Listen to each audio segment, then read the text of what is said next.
Northern Dancer beat out such greats as Gordie Howe and George Chavallo for 1964 Canadian Athlete of the Year. It is the only time an animal has won this honor. A Canadian celebrity, naturally, he got his name on a beer can. EP had to hire a secretary to answer the horse's fan mail. Michael Armstrong was one of his passionate young fans. I was 12 years old. I have a scrapbook about Northern Dancer, and that's kind of it. It's just a little guy who beat the big, bad American guy in the Derby, as it were. Bad in my eyes, you know. But we showed him, and he's showed everybody just what a genius that E.P. Taylor was. The road to Winfields was jammed with fans. Even the Queen Mum arrived from Buckingham Palace. One regal greeted another, and the media loved it. The good horses know when there are cameras around. Northern Dancer was the same. When he saw a camera, his ears went up, and when he heard the whir of the camera, he would just spin his head and he'd pose. He may have loved the celebrity, but Northern Dancer had a sixth sense about the human heart. Mrs. Taylor was coming to the barn with a boy from the School for the Blind who had written to her saying that he would like to meet Northern Dancer. And Horatio went into the stall to put the halter on, and Northern Dancer turned and chased him into that corner and bared his teeth and then reared up and started to box at Horatio. And the look on Horatio's face was just sheer fear, and I would mine too.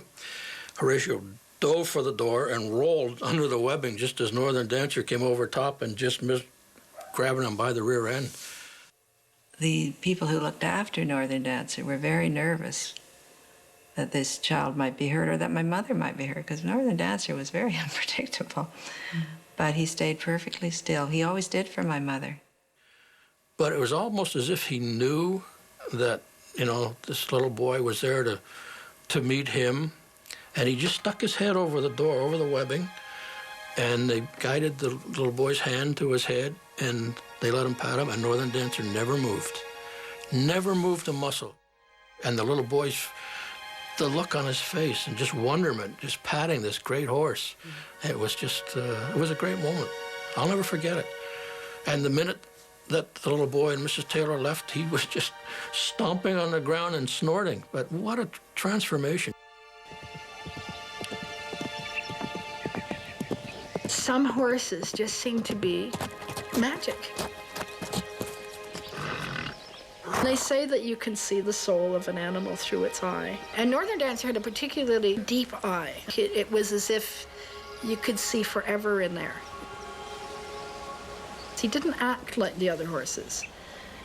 Usually, when the rest of the herds are, or the rest of the horses are coming in, that one horse doesn't want to be left out by himself. But Northern Dancer would stay outside and stand there until he was darn good and ready to come in. And that could be in an hour, and you daren't go into his paddock because he would come after you. And when he was entirely ready to come in, he would stand up on his hind legs and scream.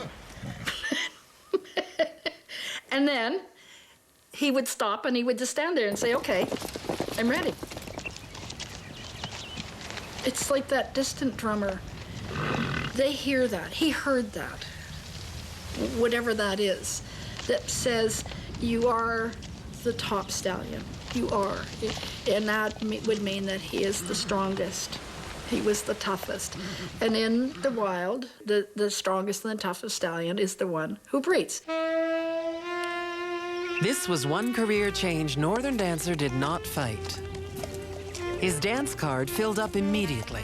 Top mares were brought in from everywhere. It cost $10,000 to send some of that wild and regal nature into the next generation. And he was king of the mansion. He was king of the whole place. Every mare that drew up, he thought was coming for him.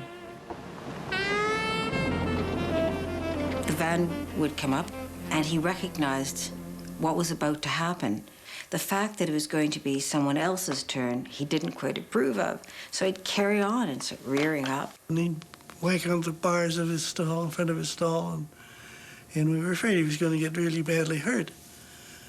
So we chained him up to the hook on the wall. We went outside and we were standing there talking, and all of a sudden there's a most utter roar. And when we got in there, he got all tangled up in the chain. And there he is hanging upside down on this chain. But he was a wild little dude when he got going. A stud likes to strut his stuff. He can't see his own shortcomings. But the sorry truth was, Northern Dancer was smaller than his dates.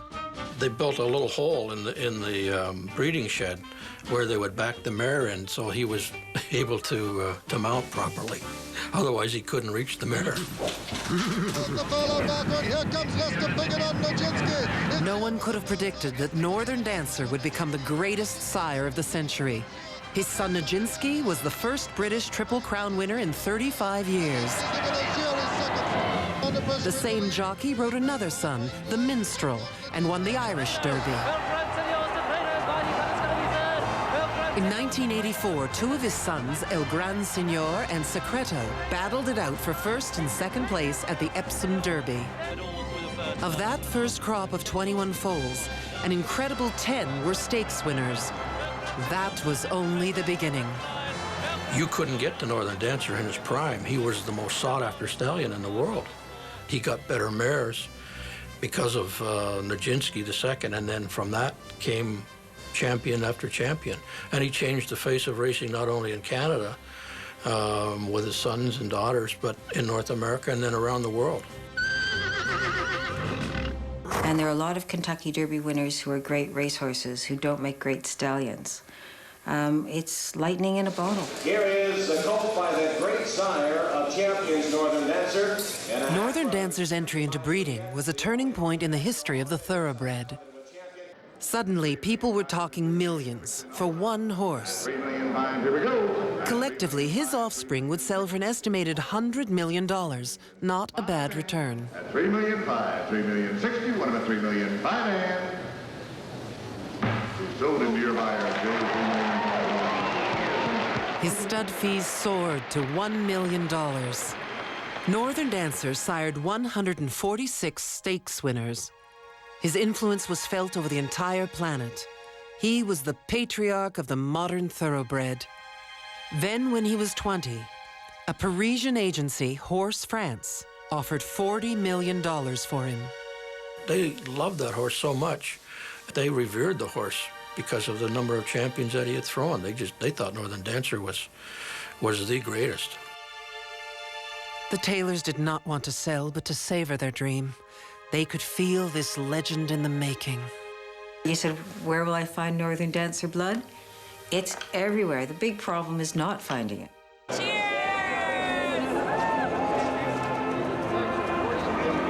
The Kentucky Derby 2004.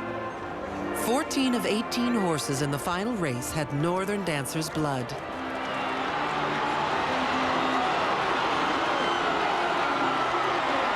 The winner, Smarty Jones, won the Garland of Roses, as had his great maternal grandsire, Northern Dancer, 40 years earlier. This is one of the greatest Canadian success stories ever. Northern Dancer and Nijinsky and the Arctic and the Minstrel and all those great horses are part of a dream that he believed in and a dream that he refused to quit on.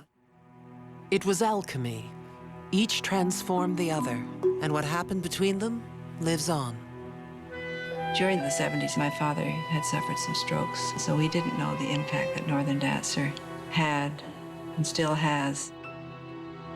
I think if my father were around today, he would say that he would like to be remembered as the breeder and owner of Northern Dancer, more than anything else he accomplished. Winnie Taylor passed away. EP died in 1989. A year later, Northern Dancer followed. Canada's most famous racehorse is dead at the age of 29. Northern Dancer was destroyed today after suffering from a severe attack of colic. He became famous as the first Canadian horse. Even greatness must pass. Northern Dancer was brought home to Winfield's farm and buried in a cemetery amongst his kind. And those who knew him came to honor him. Everybody, the whole farm was there. There were no other people invited. It was nice to see him back anyway. Some people had never known him and had never worked with him. And they all gathered round, just wanting to say goodbye.